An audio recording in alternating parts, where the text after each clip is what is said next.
Today, I want to talk about the coverage leading up to and during the ongoing conflict between Russia and the Ukraine.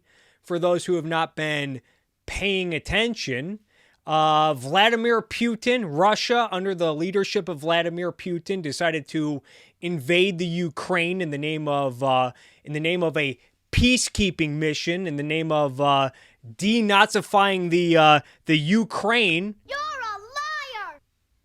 And now we have a war going on. And I think a lot of the coverage of this has been revealing. That's what we're going to talk about today, the coverage leading up to and during the ongoing conflict.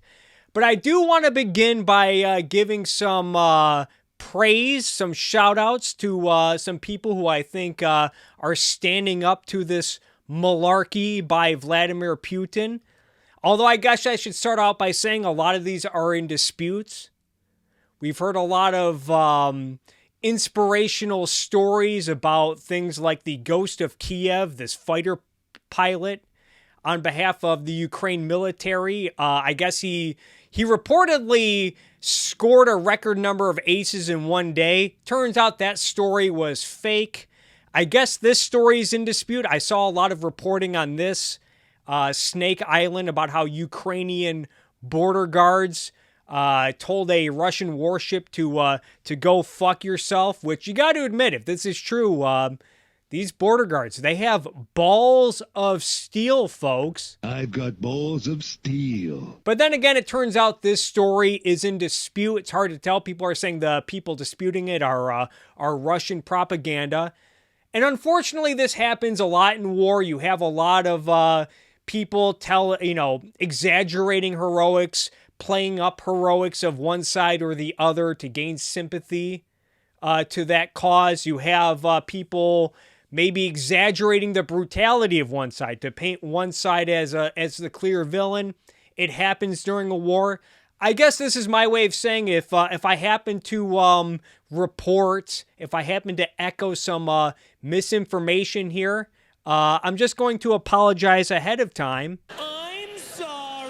I'm just going by what I see, and maybe I might be mistakenly echoing misinformation. Nevertheless, I do think it does look like the Ukrainians are standing up. There was this story of a Ukrainian couple who spent their first day of marriage collecting rifles to defend their country. That's true romance, folks, if you ask me. Then we have stories like this. I guess a pizza shop owner in Ukraine was offering free pizzas to any Ukrainian who shows that they have a gun to fight the Russians. I've got balls of steel. Also have stories of 80-year-olds, I guess, volunteering to join the Ukrainian military to fight again. I've got balls of steel. Also got to give some shout out to people in Russia who are protesting this madness, who are, taking to the streets, criticizing Putin. Not everyone, it looks like not everyone in Russia supports what Putin is doing. I think it's incredibly brave for them to do it. So again, I think this takes some balls of steel. I've got balls of steel. So yeah, I applaud everyone who's trying to stand up to this madness. Give some shout outs to some of the political leaders in Ukraine, the Klitschko brothers. One of the Klitschko brothers, I should say, had a very good career, apparently, in the sport of fighting. Could have easily said, you know what, I'm rich, I've made mine, I'm just going to skip town. But one of them, I guess, was elected mayor of their city, and they're staying. They've decided to fight it out. Then there's a lot of reports of the president, Volodymyr Zelensky, he's staying in Kiev. He's not leaving. He's going nowhere, folks. He's not leaving. He's suiting up, and he reportedly, I guess it was reported that the United States offered the president an evacuation plan, And he responded by saying, I need ammunition, not a ride. I've got balls of steel. This guy was a former, he started his career as a comedic actor. Started off his career as a comedic actor, and now he's in a situation where he's standing up to one of the biggest bullies in the world, Vladimir Putin. And then I saw this video earlier today. Waving at me. So, yeah, I mean, I'm it's unfortunate that we're in this war, but it's a people together, and it's pretty kind here. Just Only wanted to report that. Will win. Only Ukraine will Only win. Ukraine will win. Fuck Russians. We'll kill everybody for our land. It's our land. Yeah, unless that's some well-orchestrated CIA operation plant. It looks like the Ukrainians. They're not going to take this lying down. Not everyone agrees. We have people like Kim Iverson. Kim Iverson, who she's on the Hills Rising show. She has almost 60,000 followers on Twitter. She's a populist, independent thinker. And her position was Ukraine should not fight back. No one should. Let it go. Yeah, just let it go, you guys. Let it go. Let it go. Let it go. If the Ukraine fights back, it will be devastating and the outcome won't be any different. They can't fight Russia on this. No one can. Best to just let it go now and use democracy in the future. Does anyone really think Vladimir Putin is a guy who respects democracy?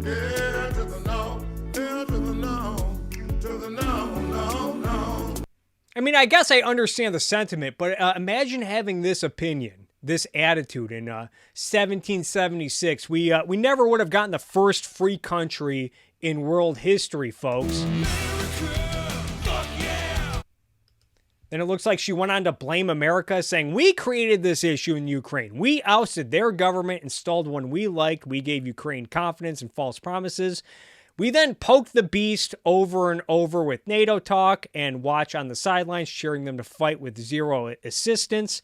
So yeah, I guess it's America's fault that Vladimir Putin decided to invade Ukraine. Oh, you absolutely suck! But yeah, it looked like a lot of people were sympathizing with Russia and Putin leading up to this.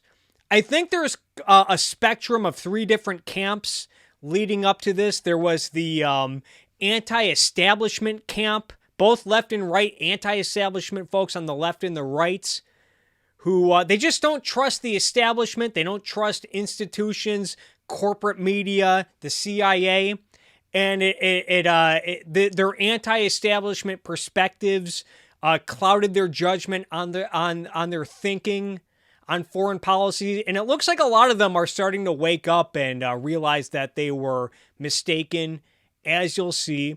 You have another camp who I would consider the anti-American, anti-America, blame America first camp. Thinks that all the problems in the world are America's fault. They'll side and kiss up to any thug, any dictator, any goon who happens to oppose America. They're not necessarily pro-Putin or pro-Russia. They just don't like America. Think about Selena Kyle's character in The Dark Knight Rises. If you guys have seen that movie, she was not necessarily pro-Bane or pro the criminals taking over Gotham or a lover of the League of Shadows. She just hated Gotham's elites, blamed Gotham's elite for all of the problems in Gotham, and took joy in seeing their destruction. So that's the second camp. And then you have the third camp, who are people who genuinely, as you'll see, they genuinely think that Vladimir Putin is just wonderful. And I want to begin by talking about someone like Sagar Enjeti, who tweeted, accountability. Given the track record of the U.S. intelligence, I did not believe their maximalist claims and did not believe that Putin would so flagrantly break the world order with this crime of an invasion. I was wrong. I will do my best in our continued coverage of this tragedy. And you know what? Good for Sagar. I'm not going to dunk on him for this, for taking the L. What good's that going to do, huh? What good is that going to accomplish? You know, and it wasn't just Sagar. It was someone like Dave Smith.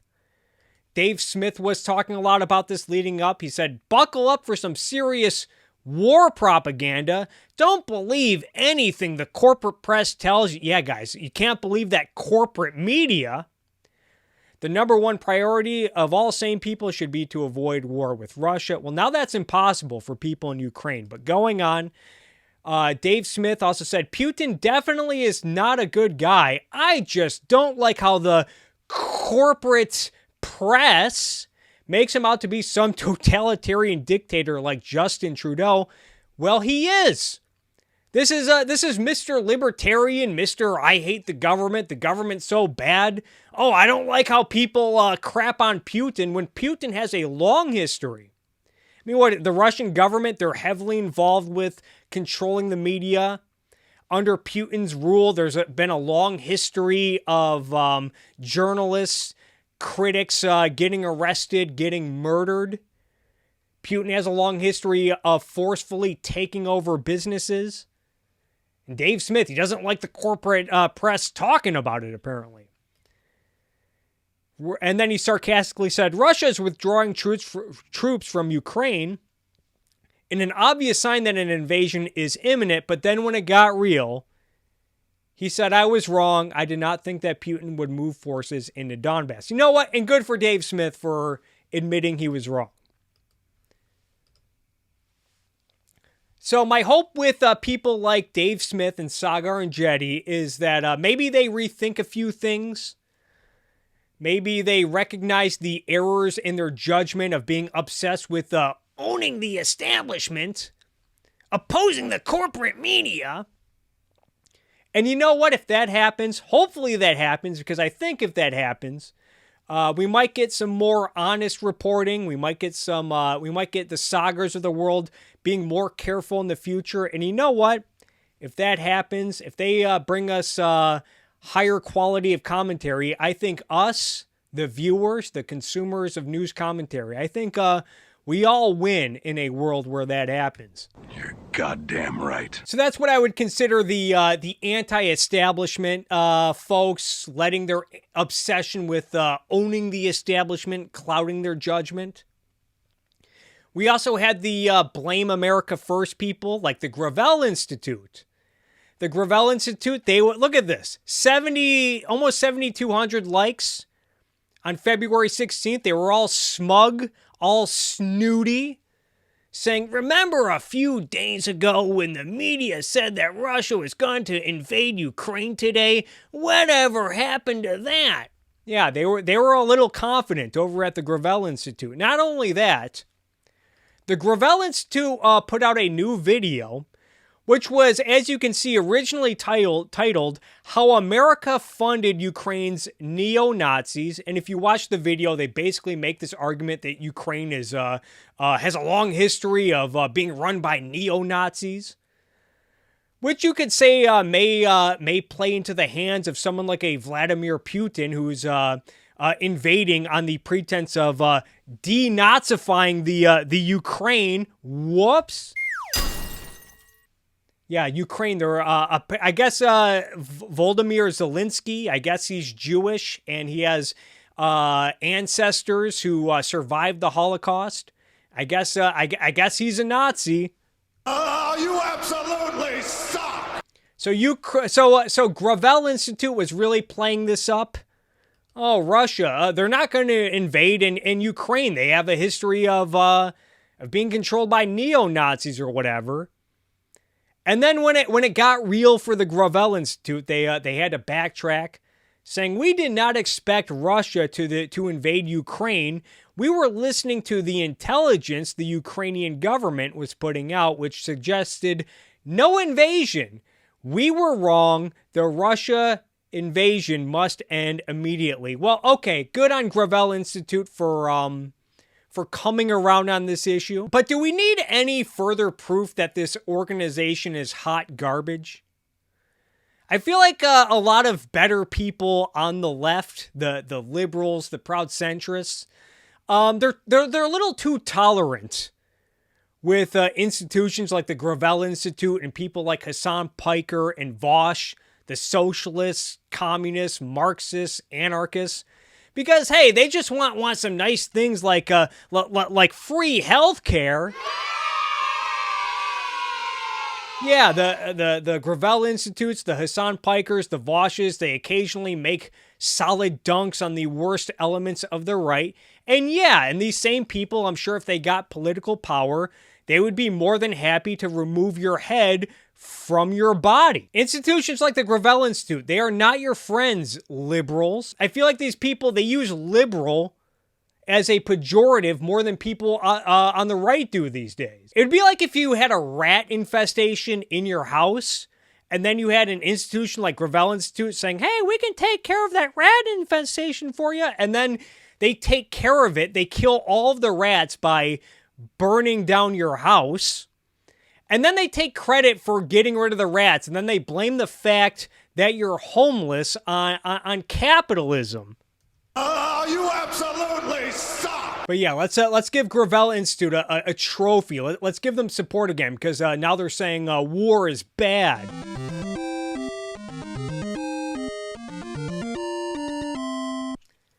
I guess Jimmy Dore and Max Blumenthal leading up to the invasion.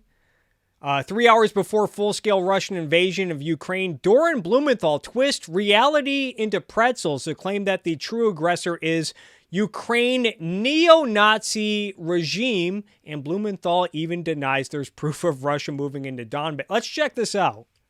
So, big part of the Ukraine military is neo-Nazis, for real, right? And it's called the Azov Battalion is one of them.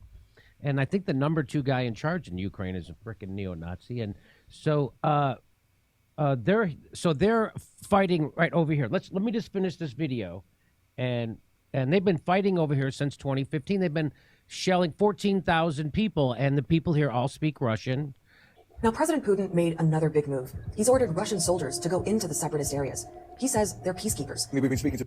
Yeah, they're peacekeepers, you guys. So, has he ordered soldiers into those areas? There's discussion of it. The Russian Duma has authorized force if necessary, but those photographs were not of any official Russian forces operating within the Donbass region. There is currently no evidence that Russian forces have entered the Donbass region. So the neo-Nazi Ukraine regime has been shelling and Neo-Nazi Ukraine regime terrorizing those people in Donbass. I think someone's been watching a little too much Russia Today. And so what Putin did was recognize that area as its own separate country now, right? Yeah, the liberator known as Vladimir Putin just wanted to become wanted to maintain the peace. And so that's going to could trigger a war between Russia and Ukraine. They engineered a coup of the democratically elected government in Ukraine and replaced it with a neo-Nazi regime. And I'm not making that up. All right. By the way, how long before we start calling countries like Finland and Sweden, we're going to start calling them neo-Nazis? Now that Russia is threatening military and political consequences if Finland and Sweden decide to even think about joining NATO. The Minister of Foreign Affairs in Russia tweeted this out, saying Finland's accession to NATO would have serious military and political repercussions. Blow it out your ass. Are we going to start calling what yesterday was a lot of these socialists held up countries like Sweden and Finland as examples of democratic socialism? They're not, but are we going to start calling them calling these countries Nazis to defend the thugs like Vladimir Putin? Stephen Michael Davis, my buddy Stephen Michael Davis, made a good point about this, saying Russia just threatened two nations that have never been invited to join NATO, insisting that they will face consequences if they even consider it. It's almost as if NATO enlargement was a response to Russian aggression, not the cause of it. Really makes you think. For a second, leading up to this, I thought that the populist left, populist right, anti-establishment left, anti-establishment right looked like they were going to come together and jerk each other off over their defense of Putin. This is Paul Joseph Watson, one of the darlings of the new right. Save me the sanctimonious crap. Yeah. Feeling bad about the Crimean annexation. Yeah, that's right. Paul Joseph Watson. He's about to cite Hassan Piker. Does not change the reality of the Crimean annexation being a completely justifiable fucking act by the Russian government, okay? So that's it. Wait, Hassan Piker redemption arc? Yeah, I guess this is the redemption arc of Hassan Piker. What's this redemption arc look like? And Hitler invaded countries based on Germanic ties at first. What are you talking about? Talk to me when he's throwing Ukrainians at a concentration camp, okay? Hitler wasn't fucking bad because he decided to invade Austria. He was bad because he was fucking killing Jews. Well, is it too much to ask that both things are bad, Hassan? I mean, even without the Holocaust, if we're just analyzing Hitler invading his neighbors, he still started the bloodiest war in human history. Guess that's not enough to consider Hitler a bad guy. Oh, you absolutely suck! This is the redemption arc, apparently. Okay, that was the problem. He wasn't like, oh yeah, we're gonna fucking annex territory with like Germanic people in it. That wasn't the main problem with Hitler. Yeah, that was not a problem with Hitler. That was like maybe eighth down the line. Heartbreaking. The worst person you know just made a great point. Yeah, it's literally one of the dumbest things Hassan Piker's ever said, and Paul Joseph Watson is acting like it's some brilliant kernel of truth.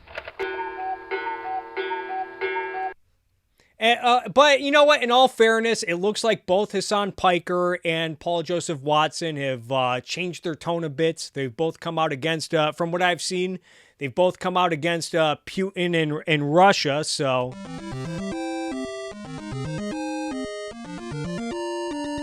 we also have Tulsi Gabbard chiming in, saying warmongers have got what they wanted. Firmly established new Cold War, guaranteed trillions of dollars for the power elite, including the military-industrial security complex and the mainstream media. Oh, so I guess Vladimir Putin is part of the mainstream media and the military-industrial complex? Oh, you absolutely suck! Quick, someone give this brainlet some stage time at CPAC.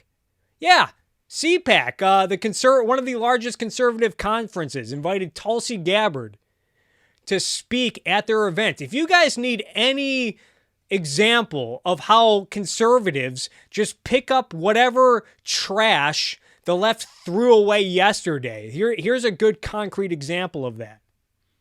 Of course, CPAC also invited Marjorie Taylor Greene to speak at CPAC, and then I guess after she was finished there, she went over to across the street to speak at the white nationalist America First conference. Oh, you absolutely suck! And I guess this is what they were saying over at AFPAC. We're going to transition into how a lot of the new right just loves Vladimir Putin. Check this out. But not us. You know, they say about America, they say, diversity is our strength, you know. And I look at China and I look at Russia. Can we give a round of applause for Russia?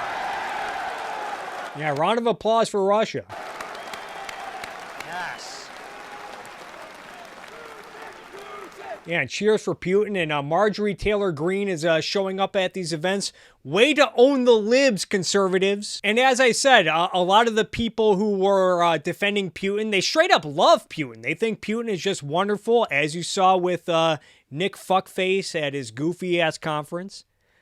Apparently, one of the candidates for a Senate seat from Delaware was saying this about Putin the other day. You know, Russia is a Christian nationalist nation. They're actually Orthodox Christian and Russian Orthodox. So, you know, I actually support Putin's right to protect his people. And yeah, we got Republican candidates supporting Putin and his Christian nationalism. Put his people first, but also protect their Christian values. I identify more with with Putin's Christian values than I do with Joe Biden. So, you know, like there is that, you know, that there is that there, and, you know, Christian nationalist country is also a threat to the global regime, like the Luciferian regime. It wants to mash everything together, but Putin takes. Yeah, we got to own the globalists by kissing up to goons like Vladimir Putin, who are waging war in the Ukraine. His people. He looks out for his people. He looks out for his people, you guys. Watched as he deported, like they literally walked them through the streets, the criminal illegals who were coming into their country. Yeah. They walked them out and they escorted them out and they said, get out. You know, I can respect that. I can respect that. And I can respect the fact that Putin does everything he can to protect his people.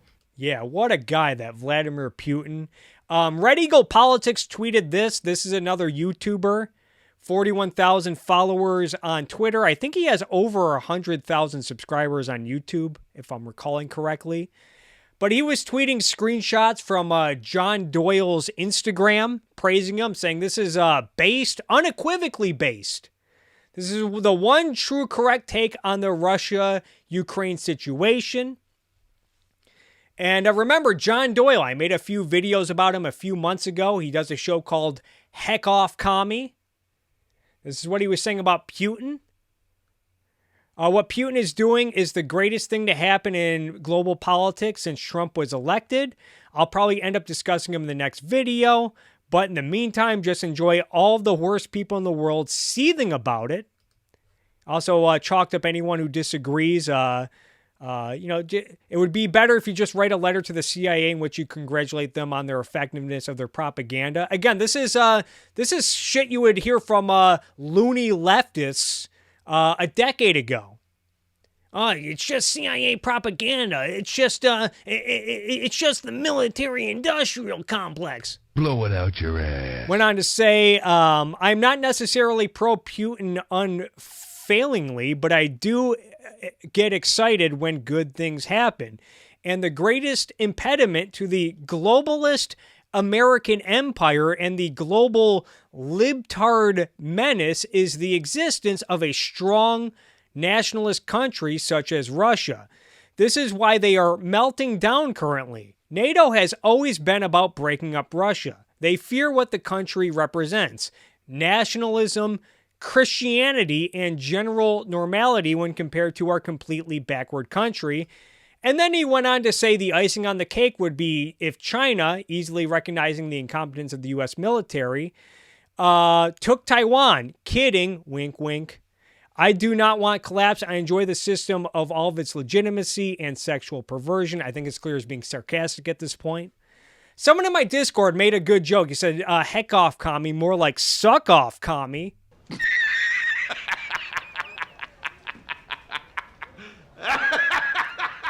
Yeah, Mr. Heckoff Commie, if you remember, John Doyle was making arguments to erode freedom in America, to stop the communists from taking over, and if you remember, his definition of communist was very loose. And now you have him looking up to Vladimir Putin, former head of the KGB, who said that the downfall of the Soviet Union was the greatest tragedy of the 20th century. Also rooting for heads of the CCP to take over more territory that is not theirs. This is Mr. Heckoff Commie. We also have this video of Steve Bannon seemingly praising Putin. And the reason that Putin ain't woke, he is anti-woke. The Russians, people still know which bathroom to use. They know how many genders are there in Russia? 2. Okay, that's all of a sudden that's not. They don't have the flags. Yeah, forget about Putin's. Forget about all the baggage Putin brings with him. His long history of being a goon. But he's anti-woke. I guess that's the bar in the new American right.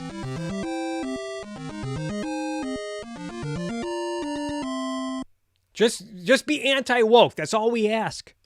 Outside on their. They don't have boys swimming in girls' college swim meets. How backward. It's embarrassing. How savage. How medieval. How medieval. This is why this whole thing's a scam. It's a total and complete scam. And here's the beauty of it. And the reason... All right, so that's Bannon on Putin. Then we have sitting state senator in Arizona, Wendy Rogers. She also appeared at that AFPAC event, America First conference, saying Putin is Russia first. I am America first. Most of our European leaders are global satanic bankers first. So as I said, you can clearly see a lot of people who defended Putin, they genuinely admire what Vladimir Putin is doing. We also have Patrick Buchanan, who I think is one of the intellectual leaders of the new rights. He was a former presidential candidate. He tweeted asking, did we provoke Putin's war in Ukraine? Yeah, again, it's America's fault. Again, this is more of conservatives picking up the trash that the left threw away yesterday. The left used to be known for blaming America for everything. Now you're seeing the conservatives doing it.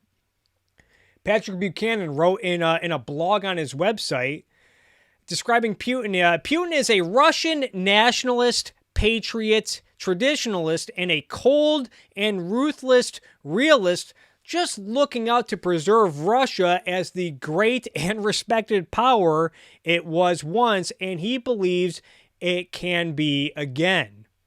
So again, I think it's pretty clear that a lot of people genuinely look up to Vladimir Putin. This is pretty revealing stuff, folks.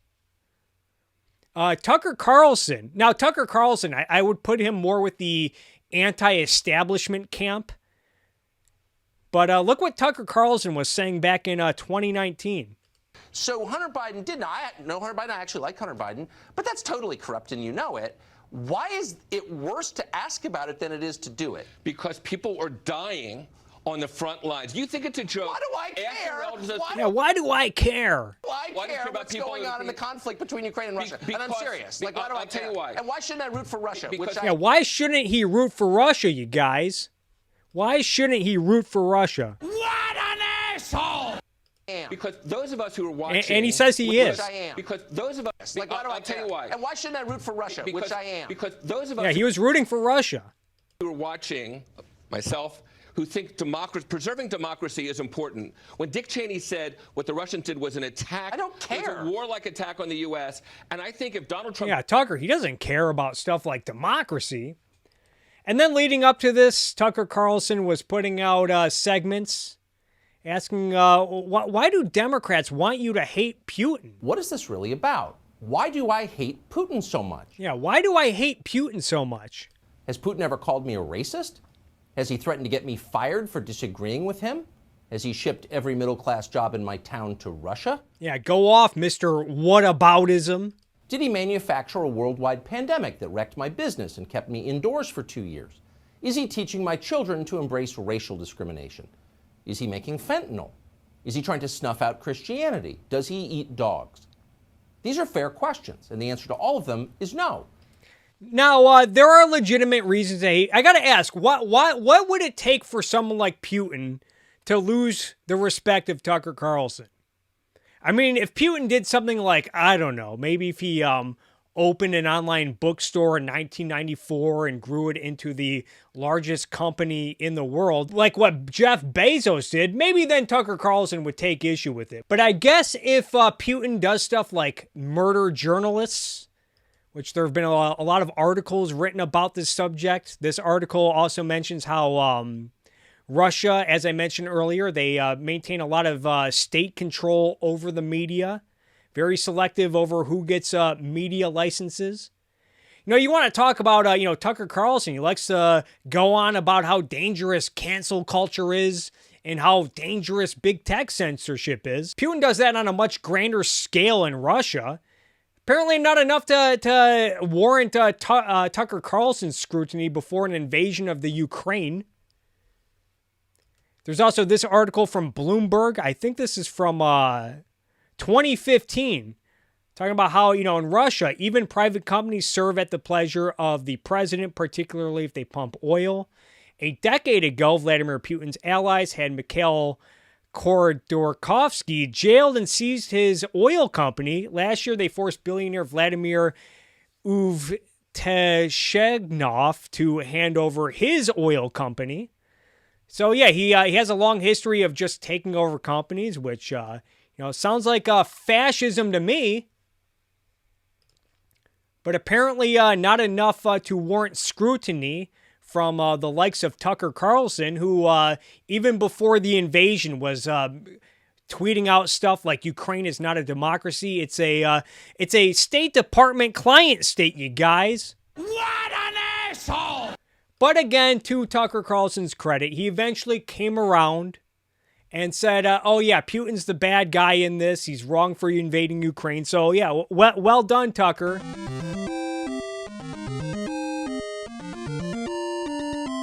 And now he's framing this, he's reframing this issue to make Joe Biden look bad. You could say maybe somewhat rightfully so. We also had clueless Candace Owens chiming in on this issue leading up to it, saying, I suggest that every American who wants to know what's actually going on in Russia and Ukraine read this transcript of Putin's address. As I've said for the month, NATO, under the direction of the U.S., is violating previous agreements and expanding eastward.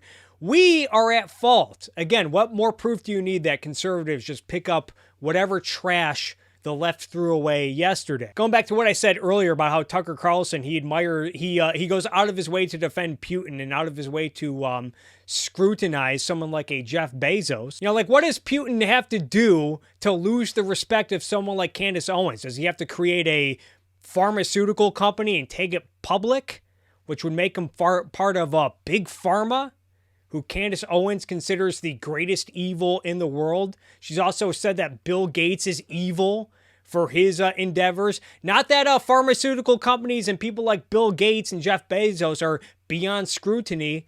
They're not. Yeah, Candace Owens. Big Pharma is the greatest evil on the planet. Bill Gates is this evil guy. I'm going to treat the vaccines with all the skepticism I can muster. But Vladimir Putin, hey, let's hear this guy out. Let's hear out Vladimir Putin.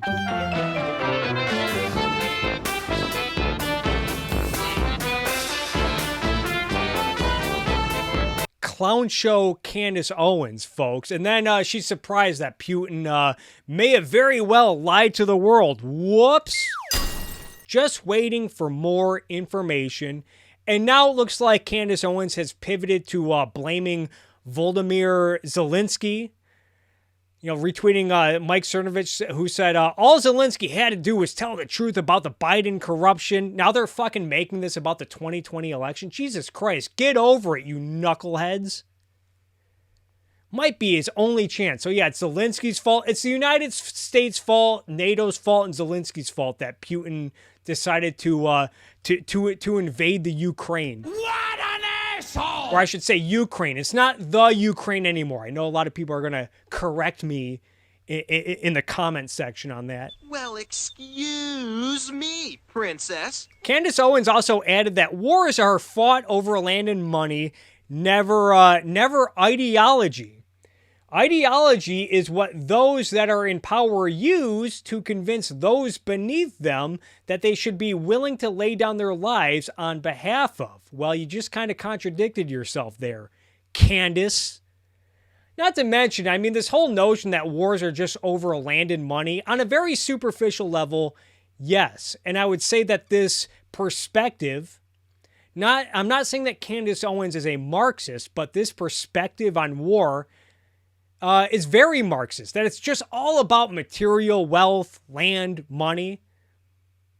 And then you got to ask, what justification do they use to plunder their neighbors, huh? I think it's fair to say it's ideology. It's all about ideology. Ayn Rand talks about this in her essay Roots of War, which she she wrote in 1966, over a half century ago. Consider the plunder, the destruction, the starvation, the brutality, the slave labor camps, the torture chambers, the wholesale slaughter perpetuated by dictatorships. Yet this is what today's alleged peace lovers are willing to advocate or tolerate in the name of love for humanity. Going on to talk about how the root cause of war is statism. Now we know. And knowing is half the battle. G.I. Joe! So that's Candace Owens. TJ Kirk, the amazing atheist, was also chiming in on this, trying to take a fence approach, it appears, saying, I don't stand with any nation. Fuck Russia, fuck Ukraine, fuck anything that convinces people to butcher one another, fuck anything that convinces people to throw their lives away, fuck all of you cheerleaders of war on either side. You know, this is 2 years after he talked about how much he loved riots when he was watching people burn down cities. Oh, yeah, you thought that was cool. So, in other words, yeah, you know, don't murder each other, but destroy and burn each other's property and livelihoods. Hey, that's just wonderful, folks.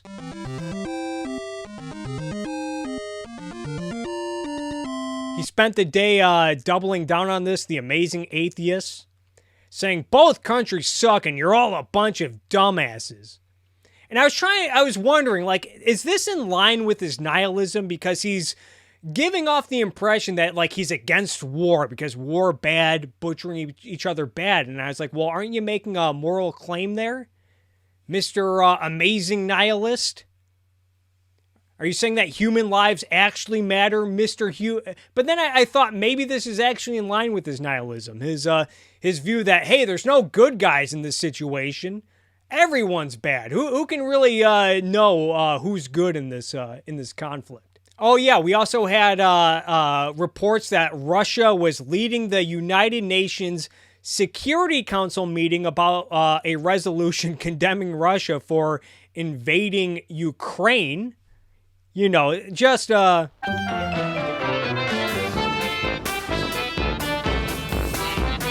total clown show, folks. Do you guys need any more proof that the United Nations, as I've said for years, is at best, a useless organization? Do you need any further proof?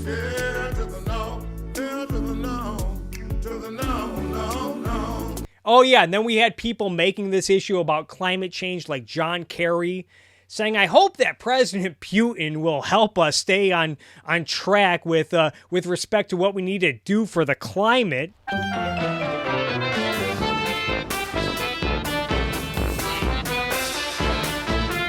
Yeah, speaking of which, how's the climate policy playing out? Can we, does anyone remember back in like 2015, 2016, 2014, when all of these left-wing knuckleheads were praising Germany for switching to wind and solar and renewable energy? From 2016, from the other 98% saying, did you know Germany had so much renewable energy that it had to pay citizens to use electricity? It was so windy and sunny that turbines and solar power sources were supercharged. Output exceeded demand and prices went negative, so customers were actually getting paid to consume energy. This is actually not a good thing, as Alex Epstein has talked about a lot, that these so-called renewables, or as he calls unreliables, they have that negative effect where if they generate too much electricity, you have to look for people to take that electricity off your hands before the grid becomes unstable. Wasn't just other 98%. Occupy Democrats. You know, these memes got a lot of thousands of likes and shares too. I mean, everyone was all about Germany getting rid of nuclear power plants. Meanwhile, in Germany, they have permanently shut down 8 of their 17 nuclear power plants. The rest of them will be shut down by 2022. Are we proud of this, folks? Because now Germany is in a position where they constantly have to look to countries like Russia to fulfill their energy needs when the wind isn't blowing hard enough, when the sun isn't shining hard enough, because they shut down their nuclear power plants. And now their foreign policy is compromised because they're dependent on Russian oil. Way to go, folks. Well done. It's not just Germany, though. Not just Germany. You know, we have politicians in the United States like Congressman Brad Sherman.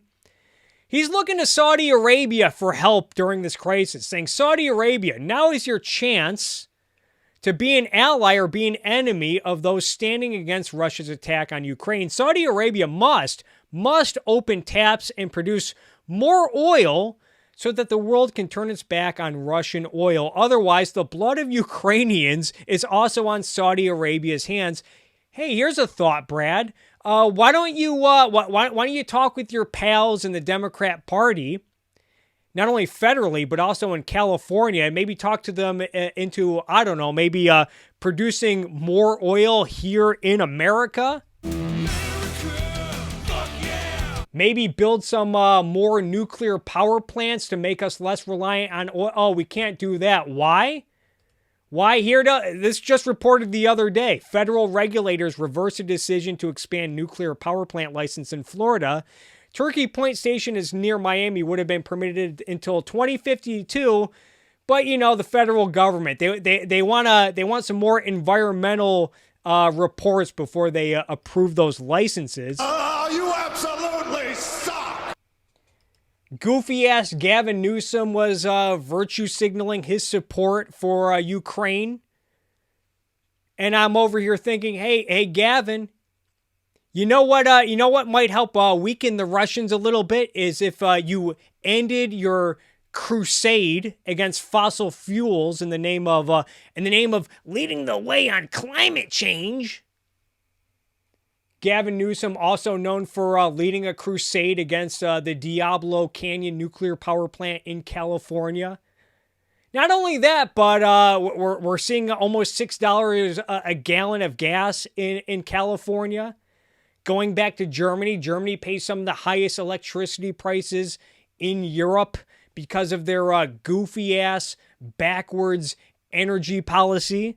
No surprise there. So yeah, I guess, given, the goofiness of the United Nations, the goofiness of political leaders in places like California, the United States, and Germany, and their dumbass energy policies, maybe it is healthy to treat so-called establishment institutions with a healthy dose of skepticism, considering that they fuck a lot of things up. But at the same time, maybe the answer is not to look to thugs like Vladimir Putin.